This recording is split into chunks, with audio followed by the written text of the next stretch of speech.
Hi friends. So ఈరోజు topic వచ్చేసరికి DC Motors మీద ఎంసీక్యూ క్వశ్చన్స్ పార్ట్ 2 చూద్దామండి. సో క్లాస్ స్టార్ట్ చేద్దాం.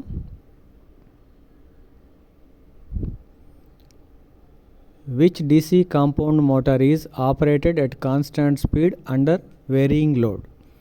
సో ఏ డీసీ మోటార్ అనేది లోడ్ వేరీ అవుతున్నా కూడా కాన్స్టాంట్ స్పీడ్ రొటేట్ అవుతుంది అని అడుగుతున్నారు ఇక్కడ. ఓకేనా, కాంపౌండ్ మోటార్లో ఏ కాంపౌండ్ మోటారు వేరియింగ్ లోడ్ అయినా కూడా కాన్స్టెంట్ స్పీడ్తో రన్ అవుతుంది అంటే, సో దానికి ఆన్సర్ ఏంటి? Cumulative long shunt compound motor. Cumulative long shunt compound motor, option B అనేది రైట్ ఆన్సర్. సో ఎక్స్ప్లెనేషన్ చూద్దాం ఒకసారి.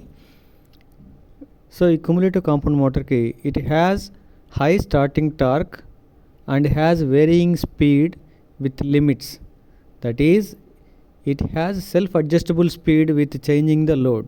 Hence it is used for driving compressors, pressure blowers, door lifts, circular saws, passenger elevators, freight elevators, etc. So ఇక్కడ ఈ cumulative long shunt compound motor ఏం చేస్తుందంట, high starting torque. ఓకేనా, దీనికి మంచి starting torque ఉంటుంది. సో అది ఈజీగా లోడ్ని క్యారీ చేయగలుగుతుంది. అట్లాగనే ఇక్కడ ఇంకోటి ఏమి ఇస్తున్నారు, has high speed with in limits. So దాని యొక్క స్పీడ్ లిమిట్స్ కూడా బాగానే ఉంటాయి, కాకపోతే అవి లిమిట్స్లో ఉంటాయి అన్నమాట. సో ఏమవుతుంది, ఈ షంట్ మోటార్ లాగా బిహేవ్ చేస్తుంది, అంటే కాన్స్టాంట్ స్పీడ్ మెయింటైన్ చేసేటట్టుగా ప్రయత్నిస్తుంది ఈ మోటారు. అలాగే ఇక్కడ చూడండి, self adjustable speed with changing the load. So అక్కడ ఏం చెప్తున్నారు, self adjustable speed with changing the load అంటే ఏంటి, లోడ్ చేంజ్ అయినా పర్లేదు కానీ స్పీడ్ మాత్రం ఒకే రకంగా ఉంచుకునేట్టు చూస్తుంది. సో అందుకని మన క్వశ్చన్లో ఇచ్చారు. ఓకేనా, కాన్స్టాంట్ స్పీడ్ మెయింటైన్ చేయాలి, వేరింగ్ లోడ్. సో ఏ మోటార్ మనకి, cumulative long shunt motor. So అందుకని దీన్ని ఎక్కడెక్కడ ఉపయోగిస్తున్నాము, కంప్రెజర్స్. సో మీరు కంప్రెజర్ చూస్తుంటారు కదా, ఎయిర్ కంప్రెజర్స్ ఇవి ఉంటాయి కదా, సో వాటిలో ఉపయోగిస్తారు. అలాగే ప్రెజర్ బ్లోవర్స్, తర్వాత డోర్ లిఫ్ట్స్, తర్వాత సర్క్యులర్ సాస్. సర్క్యులర్ సాస్ అంటే వుడ్ కటింగ్ చేసేవి, స్టోన్ కటింగ్ చేసేవి ఉంటాయి కదండి, సో వాటిలో ఉపయోగిస్తారు. అలాగే పాసింజర్ ఎలివేటర్స్ అంటే లిఫ్ట్లో వాటిలో ఉపయోగిస్తూ ఉంటారు. అలాగే ఫ్రైట్ ఎలివేటర్స్. సో వీటన్నిటిలో కూడా ఈ కుములేటివ్ లాంగ్ షంట్ మోటార్ని ఉపయోగిస్తారు, ఎందుకంటే దాని యొక్క స్పీడ్ ఏమో కాన్స్టెంట్గా ఉంటుంది. ఓకేనా, లోడ్ ఎక్కువ పడ్డా కూడా స్పీడ్ మాత్రం కాన్స్టెంట్గా ఉంచుతుంది. సో అందుకని కుములేటివ్ లాంగ్ షంట్ మోటార్ అనేది వేరియింగ్ లోడ్స్కి ఉపయోగిస్తారు. ఆప్షన్ బి అనేది right answer. Next 34th question, how no volt coil is connected in a 3-point starter with DC shunt motor. So no volt coil అనేది DC shunt మోటార్కి 3-point starter ద్వారా ఎలా connect అవుతుంది అంటే, ఎలా కనెక్ట్ అవుతుంది, సిరీస్లో కనెక్ట్ అయి ఉంటుంది. ఓకేనా, connected in series with shunt field. ఎందుకు అంటే, ఒకవేళ నో వోల్ట్ కాయిల్ అనేది షంట్ ఫీల్డ్కి కనెక్ట్ అవ్వకపోతే, ఇన్ కేస్ ఎప్పుడైనా షంట్ ఫీల్డ్ ఓపెన్ అయిపోయింది అనుకోండి, ఆ హ్యాండిల్ స్టార్టర్ పక్కన సింబల్ ఇచ్చాను చూడండి, ఆ హ్యాండిల్ అనేది ఆన్ పొజిషన్లోనే ఉండిపోతుంది. అప్పుడు ఏమవుతుంది, ఫ్లెక్స్ అనేది ఏమీ ఉండదు. షంట్ ఫీల్డ్ ఓపెన్ అయిపోయిందంటే షంట్ ఫీల్డ్ ఫ్లెక్స్ ఏమీ ఉండదు. సో ఏమవుతుంది, అప్పుడు మోటార్ అనేది డేంజరస్లీ హై స్పీడ్ తిరుగుతుంది. ఓకేనా, ఫ్లెక్స్ తగ్గిపోయినప్పుడు ఏమవుతుంది, మోటార్ యొక్క స్పీడ్ అనేది పెరిగిపోయి మోటార్ డ్యామేజ్ అవుతుంది. అందుకని ప్రొటెక్షన్ కోసం మనం ఏం చేస్తామంటే, ఈ షంట్ ఫీల్డ్కి ఈ నో వోల్ట్ కాయిల్ని సిరీస్లో కనెక్ట్ చేస్తాం. ఒకవేళ షంట్ ఫీల్డ్ ఓపెన్ అయిపోతే నో వోల్ట్ కాయిల్లో కూడా సప్లై వెళ్ళదు, కాబట్టి ఆ స్టార్టర్ యొక్క హ్యాండిల్ ఏమవుతుంది, ఆఫ్ పొజిషన్కి వెళ్ళిపోతుంది. ఓకే, ఆ స్ప్రింగ్ అనేది వెనక వైపుకి లాగేస్తుంది ఆఫ్ పొజిషన్కి. సో ప్రొటెక్షన్ కోసం షంట్ ఫీల్డ్కి నో వోల్ట్ కాయిల్ని సిరీస్లో కనెక్ట్ చేస్తాం. ఆప్షన్ డి అనేది right answer. Next 35th question, which type of armature winding is illustrated. ఇక్కడ మనకు ఒక వైండింగ్ ఇమేజ్ ఇచ్చాను. సో అది ఏ వైండింగ్ అని అడుగుతున్నారు. ఏ వైండింగ్ ఇది, duplex lap winding. Duplex lap winding. So lap winding అని చూడగానే అర్థమవుతుంది. అలాగే ఎన్ని స్లాట్స్కి, ఎన్ని కాంపిటేటివ్ సెగ్మెంట్స్కి మధ్య కనెక్ట్ అయింది అనే దాన్ని బట్టి మనం వైండింగ్ అనేది సింప్లెక్సా డూప్లెక్స్ అనేది చెప్పొచ్చు. సో ఇక్కడ మనకి ఇచ్చిన ఇమేజ్లో ఏంటిది, duplex lap winding. Option A అనేది right answer. Next 36th question, which growler test for armature is illustrated. ఇక్కడ ఒక గ్రోలర్ ఉంది. సో ఇక్కడ మనం టెస్ట్ చేస్తున్నాము, ఒక మీటర్ కనెక్ట్ చేసి. ఇది ఏం టెస్ట్ చేస్తుందంటే, ఓపెన్ కాయిల్ టెస్ట్. ఏం చేస్తుంది, open coil test. Option A అనేది right answer. Next 37th question, which speed control method is applied to obtain both below normal and above normal speed in DC motor. DC మోటార్లో నాకు above normal speed అంటే motor మీద mention చేసిన speed కంటే నాకు ఎక్కువ రావాలి, అలాగే తక్కువ రావాలి. అప్పుడు నేను ఎటువంటి స్పీడ్ కంట్రోల్ మెథడ్ ఉపయోగించాలని అడుగుతున్నారు. మామూలుగా అయితే మనకి అబోవ్ రేటెడ్ స్పీడ్ కావాలంటేనేమో ఫీల్డ్ కంట్రోల్ మెథడ్ ఉపయోగిస్తాము, బిలో రేటెడ్ స్పీడ్ కావాలంటేనేమో ఆర్మేచర్ కంట్రోల్ మెథడ్ ఉపయోగిస్తాము. అయితే ఇక్కడ రెండూ రావాలని చెప్తున్నారు. సో రెండూ రావాలంటే మనం ఉపయోగించే మెథడ్ ఏంటి? Ward Leonard speed control method. Ward Leonard speed control method. So ఆ మెథడ్ ఎలా ఉంటుందనేది పక్కన మీకు ఇమేజ్లో ఇచ్చాను. సో దీంట్లో రెండు రకాలు కంట్రోల్ చేయొచ్చు, అంటే ఫీల్డ్ కంట్రోల్ ఉంటుంది, ఆర్మేచర్ కంట్రోల్ ఉంటుంది. కాబట్టి సో ఈ మెథడ్ని Ward Leonard speed control method అంటాం. సో దీంట్లో 2 టైప్స్ ఆఫ్ స్పీడ్స్ మనం తెచ్చుకోవచ్చు. Above normal speed, below normal speed కూడా తెచ్చుకోవచ్చు. ఆప్షన్ డి అనేది right answer. Why commutators are sparking heavily. మోటార్లో అంట కామ్యుటేటర్ దగ్గర స్పార్కింగ్ ఎక్కువ వస్తూ ఉందంట. సో దానికి కారణం ఏంటి అంటున్నారు. ఎప్పుడైనా గుర్తుపెట్టుకోండి, కామ్యుటేటర్ దగ్గర బ్రషెస్ అనేవి కామ్యుటేటర్ మీద సప్లైని కలెక్ట్ చేసుకోవడానికి లేదా సప్లైని ఇవ్వడానికి కామ్యుటేటర్ మీద ఉంటాయి. సో ఏమవుతుంది, ఆ బ్రషెస్ దగ్గర స్మూత్గా ఉంటే ఎటువంటి స్పార్క్ అనేది రాదు. కానీ ఇక్కడ బ్రష్ పొజిషన్ సరిగ్గా లేకపోయినా లేదా కామ్యుటేటర్ సెగ్మెంట్స్ ఏమన్నా డ్యామేజ్ అయినా సో అక్కడ మనకి స్పార్క్ వచ్చే అవకాశం ఉంది. సో ఇక్కడ ఉన్న ఆప్షన్లో మనకి కరెక్ట్ ఆన్సర్ ఏంటి? Incorrect brush position. So brush position సరిగ్గా లేకపోవడం వల్ల అక్కడ హెవీగా స్పార్క్ వస్తుంది అనమాట కామ్యుటేటర్స్ దగ్గర. ఆప్షన్ ఏ అనేది right answer. Next 39th question. What is the action of the induced EMF in a running DC motor? So ఇక్కడ ఈఎంఎఫ్ ఇండ్యూస్ అవుతుందంట రన్నింగ్ మోటార్లో. ఆ ఈఎంఎఫ్ వల్ల వచ్చే యాక్షన్ ఏంటి అంటే ఏం చేస్తుంది? అది మనం ఇచ్చే వోల్టేజ్ని అపోజ్ చేస్తుంది. ఎప్పుడైనా మోటార్లో రోటార్లో ఈఎంఎఫ్ ఇండ్యూస్ అయితే ఏమవుతుంది, మనం సప్లై ఇచ్చే వోల్టేజ్ని అది అపోజ్ చేస్తూ ఉంటుంది అనమాట. అపోజ్ చేస్తా అప్లైడ్ వోల్టేజ్. ఆప్షన్ బి అనేది right answer. Next 40th question. Which motor has this characteristic curve? So ఇక్కడ ఒక కర్వ్ ఇచ్చారు, క్యారెక్టరిస్టిక్స్. సో అది దేనికి దానికి ఉన్నాయి? స్పీడ్కి టార్క్కి మధ్యలో ఉంది. స్పీడ్కి టార్క్కి అంటే ఇక్కడ చూడండి, దాని వాల్యూలో ఎక్స్ యాక్సిస్లోనేమో టార్క్ ఇచ్చారు, వై యాక్సిస్లోనేమో స్పీడ్ ఇచ్చారు. అంటే టార్క్ పెరుగుతూ ఉంటే స్పీడ్ తగ్గుతూ ఉంది. ఈ గ్రాఫ్లో మనకి ఏం చూపిస్తుంది? టార్క్ పెరుగుతూ ఉంటే అంటే ఎక్స్ యాక్సిస్లో వాల్యూ పెరుగుతూ ఉంటే వై యాక్సిస్లో వాల్యూ తగ్గుతూ ఉంది. సో ఇది దేనికి సంబంధించిన క్యారెక్టరిస్టిక్స్ అంటున్నారు. సిరీస్ మోటార్లో అయితే కాదు, ఎందుకంటే స్పీడ్ ఏమవుతుంది, టార్క్ పెరిగితే స్పీడ్ తగ్గుతూ ఉంటుంది దాంట్లో కూడా, కానీ ఇలా ఉండదు దాని గ్రాఫ్. షంట్ మోటార్లో అయితే స్పీడ్ కాన్స్టెంట్గా ఉంటుంది, కానీ ఇక్కడ ఏమవుతుంది, స్పీడ్ వాల్యూ తగ్గుతూ ఉంది టార్క్ పెరిగినప్పుడు. ఇదే motor cumulative compound motor. So స్లైట్గా తగ్గుతూ ఉంది, మరీ స్పీడ్ వాల్యూ తగ్గిపోవట్లేదు కానీ స్లైట్గా తగ్గుతూ ఉంది. షంట్ మోటార్ కంటే కాస్త ఎక్కువ తగ్గుతూ ఉంది. సో దీని ఆన్సర్ ఏంటి? కుములేటివ్ కాంపౌండ్ మోటార్ యొక్క క్యారెక్టరిస్టిక్స్ కర్వ్ అనమాట ఇది. Next 41th question. What is the purpose of resistor connected with holding coil in 4-point starter? 4-point స్టార్టర్లో ఒక రెసిస్టర్ని కనెక్ట్ చేసి సర్క్యూట్ని క్లోజ్ చేస్తున్నాం అక్కడ ఎన్విసి దగ్గర నుంచి. సో ఎందుకు ఆ రెసిస్టర్ కనెక్ట్ చేస్తున్నామంటే లిమిట్ కరెంట్ ఇన్ ఎన్విసిలోకి వెళ్ళే కరెంట్ని, నో వోల్ట్ కాయిల్లోకి వెళ్ళే కరెంట్ని లిమిట్ చేయడానికి మనం ఆ రెసిస్టర్ని కనెక్ట్ చేస్తున్నాం. ఓకేనా?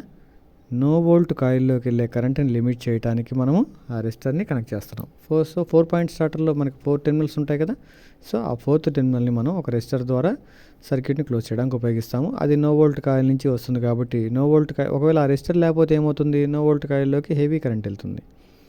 సో అందుకని దాన్ని లిమిట్ చేయడానికి మనం ఆ రెసిస్టర్ ఆర్ అనేది ఎన్విసికి సిరీస్లో కనెక్ట్ చేస్తాం 4-point స్టార్టర్లో ఇది. ఓకేనా? పక్కన మీకు 4-point స్టార్టర్ ఇమేజ్ ఇచ్చాను. సో ఒకసారి ఆ కనెక్షన్ కూడా చెక్ చేసుకోవచ్చు మీరు. సో ఆప్షన్ ఏ అనేది right answer. Next 42th question. Why the DC series motor field winding is bound with thick wire? DC series మోటార్లో అంట ఫీల్డ్ వైండింగ్ అనేది స్టిక్ వైర్తో చేస్తామంట. ఓకేనా. ఫీల్డ్ వైండింగ్ అనేది మామూలుగా షంట్ మోటార్లు అయితే థిన్ వైర్తో చేస్తాము, సిరీస్ మోటార్లు అయితే థిక్ వైర్తో చేస్తున్నామంట. ఎందుకు? టు క్యారీ ద లోడ్ కరెంట్ని క్యారీ చేయడానికి. సో థిక్ వైర్తో చేయడం వల్ల ఏమవుతుంది? థిక్ వైర్తో చేస్తే వైర్ యొక్క థిక్నెస్ ఎక్కువ ఉంది కాబట్టి దాని యొక్క రెసిస్టెన్స్ తక్కువగా ఉంటుంది. So it will carry more current. ఓకేనా, రెసిస్టెన్స్ తక్కువగా ఉంటుంది కాబట్టి it will carry more current. So option B అనేది రైట్ ఆన్సర్. సో ఎందుకు తక్కువగా ఉంటుంది, అది ఏరియా ఆఫ్ క్రాస్ సెక్షన్ మీద ఎలా డిపెండ్ అవుతున్నది కింద చిన్న ఫార్ములా ఒకటి ఇచ్చాను. So R equal to rho L by A. So ఇది రెసిస్టెన్స్ లాస్లో మనకి ఉంటాయి కదా, సో దాని నుంచి ఇచ్చాను. దీని మీద నేను వేరొక క్లాస్ కూడా చేస్తాను తొందరలో. సో అక్కడ మీకు ఇంకా క్లారిటీ వస్తుంది. Next 43 question, which type of speed control of DC series motor. So ఇక్కడ ఒక మనకి సిరీస్ మోటార్ యొక్క స్పీడ్ కంట్రోల్ ఇచ్చారు. సో అయితే ఇది ఏ మెథడ్ అని అడుగుతున్నారు. సో ఇక్కడ మనం గమనిస్తే ఇది సిరీస్ మోటరే, ఎందుకంటే ఆర్మేచర్ అను ఫీల్డ్ వైండింగ్ సిరీస్లో ఉన్నాయి. కానీ ఫీల్డ్ వైండింగ్ని మనం 2 పార్ట్స్ చేసాం. 2 పార్ట్స్ చేసి వాటిని ఏం చేసాం, 2 ప్యారలల్గా కనెక్ట్ చేసాం.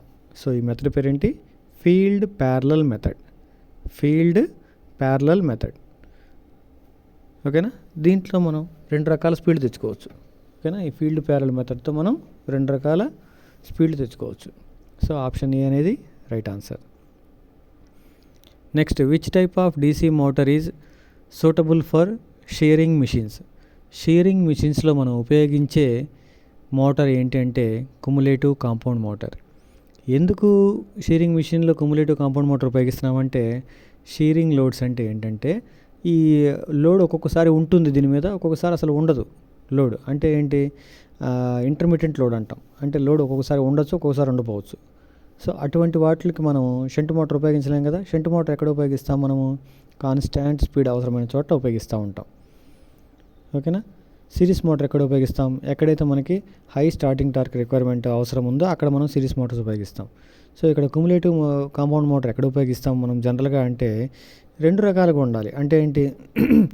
స్పీడ్ వేరీ అవ్వకూడదు, అలాగే లోడ్ని కూడా విత్స్టాండ్ చేసుకునే కేపబిలిటీ ఉండాలి. సో అటువంటి వాటిలో మనము కుములేటివ్ కాంపౌండ్ మోటార్ అనేది ఉపయోగిస్తాం. ఆప్షన్ సి అనేది right answer. Next 45th question, where DC compound motors are preferred. DC compound మోటార్స్ని మనం ఎక్కడ ప్రిఫర్ చేస్తాము? Constant speed under varying load రిక్వైర్మెంట్స్లో. ఓకేనా. కాంపౌండ్ మోటార్స్ని, దీనికి ముందు క్వశ్చన్ కూడా దీనికి రిలేటెడ్గానే ఉంది. సో కాంపౌండ్ మోటార్స్ని ఏం చెప్పాం, మనకి స్పీడ్ అనేది కాన్స్టెంట్గా ఉండాలి, కానీ లోడ్ వేరీ అవుతున్నా కూడా అడ్జస్ట్ చేసుకోగలగాలి స్పీడ్ని. సో అటువంటి మోటార్స్ ఏమున్నాయి మనకి డీసీ మోటార్స్లో? కాంపౌండ్ మోటార్ అనేది దీనికి సూటబుల్ అనమాట. సో ఆప్షన్ డి అనేది right answer. Next 46th question, what is the necessity of starter for DC motor. DC మోటార్లో ఈ స్టార్టర్ యొక్క నెసెసిటీ ఏంటి? ఎందుకు స్టార్టర్ ఉపయోగిస్తాము? ఆర్మేచర్లోకి వెళ్ళే కరెంట్ని తగ్గించడానికి. అందుకనే ఆర్మేచర్ వైండింగ్కి ఈ రెసిస్టర్ అనేది సిరీస్లో కనెక్ట్ చేస్తాము. ఓకేనా. సో ఇక్కడ ఉన్న వాటిలో ఆప్షన్ ఏంటి మనకి? To limit the armature current.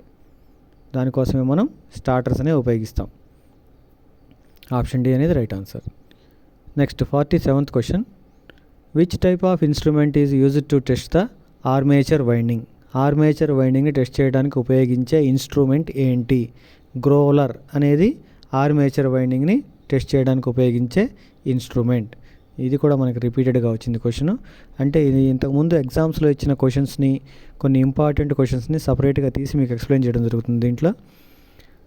ఓకేనా. ఆప్షన్ బి అనేది right answer. Next 48th question, why the holding coil of a 3-point starter is connected in series with shunt field. ఇది కూడా మనకి ఇందాక రిపీటెడ్గా వచ్చింది క్వశ్చన్. అంటే ఎగ్జామ్లో వచ్చింది కాబట్టి 1-2 సార్లు ఇవ్వడం జరిగింది మీకు. సో దీనికి సిరీస్ విత్ షంట్ ఫీల్డ్. ఓకేనా. 3-point స్టార్టర్లో ఈ హోల్డింగ్ కాయిల్ని, అదే ఎన్వీసీ కాయిల్ అని చెప్పాం కదా, దాన్ని షంట్ ఫీల్డ్కి సిరీస్లో కనెక్ట్ చేస్తామంటే, ఎందుకంటే ఇందాక చెప్పాం కదా, ఒకవేళ షంట్ ఫీల్డ్ ఓపెన్ అయిపోయింది అనుకోండి, ఏమైపోయింది, మోటరు హై స్పీడ్ తిరుగుతుంది. ఓకేనా. హై స్పీడ్ తిరిగి డ్యామేజ్ అవుతుంది. సో దాని నుంచి ప్రొటెక్ట్ చేయడానికి మనము ఏం ఉపయోగిస్తున్నాం? దీన్ని సిరీస్లో కనెక్ట్ చేస్తున్నాం. ఓకేనా. ఎన్వీసీని షంట్ ఫీల్డ్కి సిరీస్లో కనెక్ట్ చేస్తాం to protect the motor from high speed. Option D అనేది right answer. Next 49th question, what is the best method to change the direction of rotation, DOR అంటే direction of rotation of a compound motor without change of its characteristics, without change of its characteristics అని అడిగారు. So ఏ method మనకి change armature current direction. So గుర్తుపెట్టుకోండి, compound మోటార్లో ఎప్పుడైనా motor యొక్క characteristics అనేవి చేంజ్ అవ్వకుండా ఉండాలి అంటే ఫీల్డ్ని చేంజ్ చేయడం కంటే కూడా ఆర్మేచర్ని చేంజ్ చేయడమే కరెక్ట్ మెథడ్ అన్నమాట. సో అందుకని ఏ మెథడ్ ఉపయోగిస్తాం మనం, change armature current direction. So ఆర్మేచర్లోకి వెళ్ళే కరెంట్ యొక్క డైరెక్షన్ని మాత్రమే మనం మార్చి ఈ డైరెక్షన్ని రివర్స్ చేస్తామన్నమాట కాంపౌండ్ మోటార్లో. ఆప్షన్ ఏ అనేది right answer. Next 50th question, what is the purpose of NVC connected in series with the field in 3-point starter. NVC అనేది 3-point స్టార్టర్లో ఎందుకు కనెక్ట్ చేస్తాం, మళ్ళీ అదే క్వశ్చన్ వచ్చింది. సో జస్ట్ ఆన్సర్ గుర్తుపెట్టుకోండి, to prevent increasing in speed. So speed అనేది increase అవ్వకుండా ఉండటానికి మనకి ఈ ఎన్విసికి షంట్ ఫీల్డ్ అనేది సిరీస్లో కనెక్ట్ చేస్తాము. ఆప్షన్ డి అనేది right answer. Next 51 question, which type of DC motor is used for sudden application of heavy loads. Sudden application of heavy loads. So sudden application of heavy లోడ్స్కి ఇప్పటికి మనకి question third time repeat అవుతుంది, అంటే question అడిగే విధానం వేరుగా ఉంది. ఓకేనా, సడన్ అప్లికేషన్ ఆఫ్ హెవీ లోడ్స్లో ఏం ఉపయోగిస్తాము, కుములేటివ్ కాంపౌండ్ మోటార్ చెప్పాం కదా. మనకి సడన్గా హెవీ లోడ్స్ ఉన్నప్పుడు షంట్ మోటార్ నాట్ సూటబుల్. ఓకేనా, స్టార్టింగ్లో లోడే స్టార్ట్ చేయాలంటే మనకి సిరీస్ మోటార్ ఉపయోగపడుతుంది. నాకు కాన్స్టెంట్ స్పీడే రావాలంటే అటువంటి అప్లికేషన్లు ఉంటే మనకి షంట్ మోటార్ ఉపయోగపడుతుంది. కానీ ఇట్లా వేరియబుల్ లోడ్స్ అనేవి ఉంటే మనకి క్యుములేటివ్ కాంపౌండ్ మోటార్ అనేది ప్రిఫర్ చేస్తాం. ఓకేనా, ఆప్షన్ డి అనేది right answer.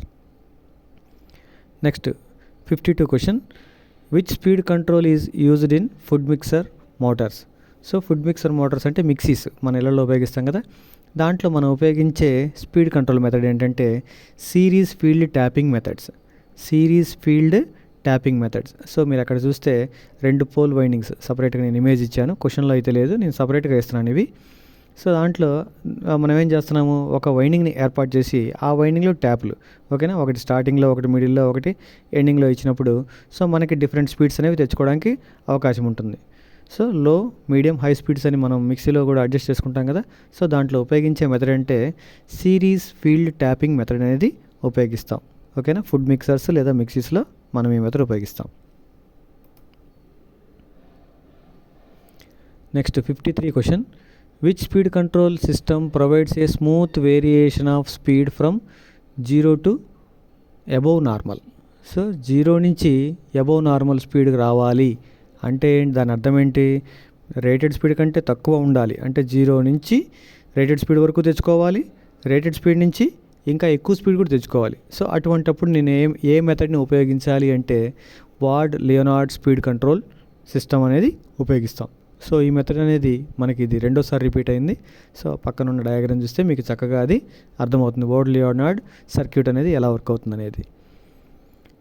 Next 54th question, what is the purpose of tapes in winding.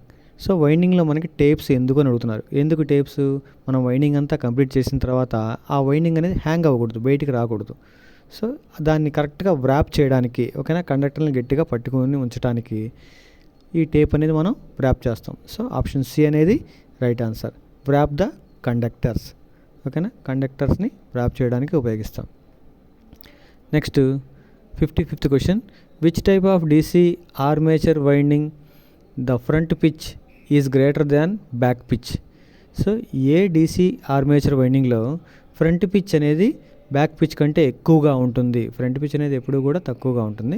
So జనరల్గా అలా ఉంటే, ఒకవేళ ఎక్కువ ఉంటే దాన్ని ఏమంటామంటే రిట్రోగ్రెసివ్ వైండింగ్ అంటాం, రిట్రోగ్రెసివ్ వైండింగ్. సో మీకు అక్కడ పక్కన ఇమేజెస్లో ఇచ్చాను, ప్రోగ్రెసివ్ వైండింగ్ అంటే ఎలా వస్తుంది, కాంపిటేటర్ పిచ్ +1 ఉంటుంది, రిట్రోగ్రెసివ్ వైండింగ్ అంటే కాంపిటేటర్ పిచ్ -1 ఉంటుంది. ఓకేనా, మీరు పక్కన ఇమేజెస్ చూసి కూడా మీరు అర్థం చేసుకోవచ్చు.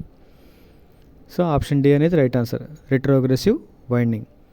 Next 56th question, what reduces the cross sectional area of core material for VA rating. So VA rating ప్రకారం క్రాస్ సెక్షనల్ మెటీరియల్ని ఎలా తగ్గించవచ్చు అంటే using high alloy steel. So high alloy steel ఉపయోగించడం వల్ల ఈ విఏ రేటింగ్కి తగ్గట్టుగా మనం క్రాస్ సెక్షనల్ ఏరియాని మనం డిజైన్ చేసుకోవచ్చు. ఎలా? ఈ హై ఎల్లాయ్ స్టీల్ అనే షీట్ స్టీల్ అనేది ఉపయోగించుకొని మనం దాన్ని తెచ్చుకోవచ్చు అనమాట. సో ఏ రేటింగ్కి అవసరమైన మెటీరియల్ తెచ్చుకోవచ్చు. ఆప్షన్ సి అనేది right answer. Next 57th question, how to obtain opposite polarity in adjacent poles of 4-pole DC motor. So ఇక్కడ ఏమడుగుతున్నారు, ఆపోజిట్ పొలారిటీ ఎలా తెచ్చుకోవచ్చు అంటున్నారు. So how to obtain opposite polarity in adjacent poles of 4-pole DC motor. ఏం చేయొచ్చు? Making current flow in different directions. So first పోల్లోకి వెళ్తున్న current డైరెక్షన్ని, అలాగే దాని అడ్జసెంట్ పోల్, దాని పక్కనే ఉన్న పోల్లోకి వెళ్తున్న కరెంట్ డైరెక్షన్ని జస్ట్ మనం వైండింగ్ చేసేటప్పుడే రివర్స్ చేసినట్టు ఏమవుతుంది, రెండు పోల్స్లోకి వెళ్ళే పొలారిటీ అనేది చేంజ్ అవుతుంది. ఓకేనా? ఆప్షన్ డి అనేది right answer. Next 58th question, what is the operation in the rewinding process. So ఇక్కడ పక్కన మనకు ఒక ఇమేజ్ ఇచ్చారు కదా, ఈ ఆపరేషన్ పేరేంటి? రీవైండింగ్ చేసేటప్పుడు ఈ ఆపరేషన్ పేరేంటంటే రిమూవింగ్ ఆఫ్ వెడ్జెస్. సో మనం వైండింగ్ చేసినప్పుడు లోపల వెడ్జెస్ ఏర్పాటు చేస్తాం కదా, వైండింగ్ డ్యామేజ్ అవ్వకుండా ప్లేస్ చేయడానికి. సో అవి రిమూవ్ చేసే మెథడ్ని ఏమంటాము? రిమూవింగ్ ఆఫ్ వెడ్జెస్ అంటాము. సో అదే మనకి ఆ హ్యామర్తో లోపల ఉన్న వెడ్జెస్ని రిమూవ్ చేస్తున్నట్టు కనపడుతుంది కదా. ఆప్షన్ సి అనేది right answer, removing of wedges. Next 59th question, which insulating material used in winding is a highly non hygroscopic and process good electrical strength. So మంచి గుడ్ ఎలక్ట్రికల్ స్ట్రెంగ్త్ ఉండాలి, అలాగే non hygroscopic అయి ఉండాలి. So అటువంటి insulating paper ఏంటి అంటే మిలినెక్స్ paper. ఓకేనా? మిలినెక్స్ paper అనేది వైండింగ్లో ఉపయోగిస్తూ ఉంటాము. సో దానికి ఏం ప్రాపర్టీ ఉంది? హైలీ నాన్ హైగ్రోస్కోపిక్, అంటే అది మాయిశ్చర్ని తీసుకోదు, అలాగే ఏం చేస్తుంది? గుడ్ ఎలక్ట్రికల్ స్ట్రెంగ్త్ అనేది ప్రొవైడ్ చేస్తుంది. Next 60th question, which type of armature winding is illustrated. So ఇక్కడ మనకు ఒక వైండింగ్ బొమ్మ ఇచ్చారు. సో ఇది ఏ రకమైన వైండింగ్ అని అడుగుతున్నారు. ఏం వైండింగ్ ఇది? Progressive lap winding. Progressive lap winding. Option C అనేది right answer. Next 61th question, calculate the average pitch. So average pitch కనుక్కోమంటున్నారు for retrogressive winding of number of armature conductors 14 numbers, slots 7 ఉన్నాయంట. So retrogressive వైండింగ్లో average pitch ఎంత అంటే, so calculate చేస్తే మనకి ఎంత వచ్చింది? 6 అనే వాల్యూ వచ్చింది. ఓకేనా? 6 అనేది average pitch of retrogressive winding. ఓకేనా? నెంబర్ ఆఫ్ స్లాట్స్ ఏమో 14 ఇచ్చారు. ఓకే, నెంబర్ ఆఫ్ కండక్టర్స్ ఏమో 14 నెంబర్స్ ఇచ్చారు, స్లాట్స్ ఏమో 7. ఓకేనా? Next 62 question, which type of test is illustrated for the armature after rewinding. So rewinding చేసిన తర్వాత మనం ఇక్కడ చేస్తున్న టెస్ట్ ఏంటి? గ్రోలర్తోనే చేస్తున్నాము. సో ఆ టెస్ట్ పేరు ఏంటంటే షార్ట్ కాయిల్ టెస్ట్.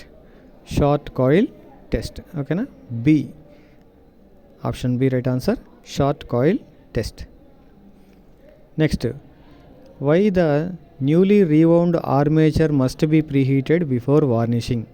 సో ఏదైనా మోటార్ని మనం రీవైండింగ్ చేసిన తర్వాత సో దాంట్లో ఉన్న మాయిశ్చర్ని తీసేయాలి. ఓకేనా? వార్నిషింగ్ చేయడానికి ముందే దాంట్లో ఉన్న మాయిశ్చర్ని తీసేయాలి. లేకపోతే ఏమవుతుంది? ఆ మాయిశ్చర్ లోపల ఉంటే ఇన్సులేషన్ ప్రాపర్టీస్ దెబ్బతింటాయి. సో వైండింగ్ అనేది త్వరగా పాడైపోయే అవకాశం ఉంటుంది. అందుకని ఎప్పుడైనా గుర్తుపెట్టుకోండి, ఏదైనా మోటార్ని రీవైండింగ్ చేసినప్పుడు ఓకేనా, దాన్ని ఏం చేస్తామంటే దాంట్లో ఉన్న మాయిశ్చర్ని తీసేస్తాం. సో దాన్ని ముందు ప్రీహీట్ చేస్తాం. ప్రీహీట్ చేసినప్పుడు ఏమవుతుంది? ముందుగా హీట్ చేయడం వల్ల ఏమవుతుంది? ఆ వైండింగ్లో ఉన్న తేమ ఏమన్నా ఉంటే అది డ్రైన్ అవుట్ అయిపోతుంది. ఓకేనా? డ్రైవ్ అవుట్ అయిపోతుంది. సో అది మనం ఈజీగా తర్వాత వార్నిషింగ్ చేసినప్పుడు దాని ప్రాపర్టీస్ ఏమి దెబ్బతినకుండా ఉంటాయి. సో ఆప్షన్ ఏ అనేది right answer, drive of the moisture from it. Next 64th question, how the direction of rotation of DC compound motor is changed. So ఇది రిపీటెడ్ క్వశ్చనే. సో దీని ఆన్సర్ ఏంటి? By changing the direction of armature current. Armature current యొక్క direction మారిస్తే DC compound motor యొక్క direction మనం reverse చేయొచ్చు. Okay, option A అనేది right answer. Next 65th question, what is the effect in a DC shunt motor if its supply terminals are interchanged. So supply terminals అనేవి change చేసినప్పుడు shunt మోటార్లో ఏమన్నా మార్పు ఉంటుందా అంటే ఏ మార్పు ఉండదు. సప్లై టెర్మినల్స్ని కాదు, మోటార్ని రివర్స్ చేయాలంటే, రివర్స్ డైరెక్షన్లో రొటేట్ చేయాలంటే చేయాల్సింది ఆర్మేచర్ని కానీ ఫీల్డ్ కానీ వాటి యొక్క టెర్మినల్స్ని రివర్స్ చేయాలి. సో ఇక్కడ మనం సప్లై టెర్మినల్స్ చేంజ్ చేస్తున్నాం అంటున్నాడు కాబట్టి దానివల్ల ఎటువంటి మార్పు ఉండదు. సో ఆప్షన్ సి అనేది right answer. Runs in the same direction. So motor ఇంతకుముందు ఏ డైరెక్షన్లో అయితే తిరుగుతుందో నువ్వు సప్లై టెర్మినల్ చేంజ్ చేయడానికి ముందు, సప్లై టెర్మినల్ చేంజ్ చేసిన తర్వాత కూడా అదే డైరెక్షన్లో తిరుగుతుంది, ఎటువంటి మార్పు కూడా ఉండదు. ఓకేనా, ఆప్షన్ సి అనేది right answer. Next 66th question. What is the speed if field winding of DC shunt motor is in open circuit? So DC shunt motor సర్క్యూట్లో ఫీల్డ్ అనేది ఓపెన్ సర్క్యూట్ అయిందంట. అప్పుడు ఏమవుతుంది ఇందాక ఎన్వీసీ గురించి, తర్వాత షంట్ ఫీల్డ్ వైండింగ్ అనేది స్టార్టర్లో ఎందుకు సిరీస్లో కనెక్ట్ చేస్తామని చెప్పాం, గుర్తుందా? సో అదే మెథడ్ అనమాట ఇక్కడ కూడా. ఏమవుతుంది, ఒకవేళ ఫీల్డ్ ఫెయిల్ అయితే ఏమవుతుంది, ఫీల్డ్ జీరో అయిపోతుంది, మోటార్ హై స్పీడ్ తిరుగుతుంది. ఓకేనా, runs in very high speed. So motor అనేది హై స్పీడ్లో రొటేట్ అవుతుంది. Next 67th question. What is the reason for reduction in speed of DC shunt motor from no load to full load? So ఇక్కడ reason అడుగుతున్నారు. దేనికి? Reduction of speed of DC shunt motor from no load to full load. So DC shunt motor మీద ఎటువంటి load లేనప్పుడు అది ఒక speed తిరుగుతూ ఉంటుంది, కానీ దాని మీద ఫుల్ లోడ్ వేసినప్పుడు ఏమవుతుంది, దాని స్పీడ్ స్లైట్గా తగ్గుతుంది. ఓకేనా, ఎందుకు అని అడుగుతున్నారు. ఎందుకంటే ఆర్మేచర్ వోల్టేజ్ డ్రాప్ ఇంక్రీజెస్. సో ఆర్మేచర్లో ఉండే వోల్టేజ్ డ్రాప్ ఇంక్రీజ్ అవ్వటం వల్ల ఏమవుతుంది, దాని యొక్క స్పీడ్ అనేది స్లైట్గా తగ్గుతుంది అనమాట. సో ఆప్షన్ సి అనేది right answer. Next 68th question. Which winding fault is determined by the test? So ఇక్కడ మనకి ఈ టెస్ట్లో ఏ ఫాల్ట్ కనుక్కుంటామంటే, ఇది కూడా రిపీటెడ్గానే వచ్చిందండి క్వశ్చన్. సో ఇది ఓపెన్ కాయిల్ ఫాల్ట్ టెస్ట్ అనేది కనుక్కుంటాం. ఓపెన్ కాయిల్ ఫాల్ట్ టెస్ట్ దేంట్లో? ఆర్మేచర్లో కనుక్కుంటున్నాం మనం. ఓకేనా, ఆర్మేచర్లో ఓపెన్ కాయిల్ ఫాల్ట్ టెస్ట్ అనేది ఈ మెథడ్లో కనుక్కుంటాం.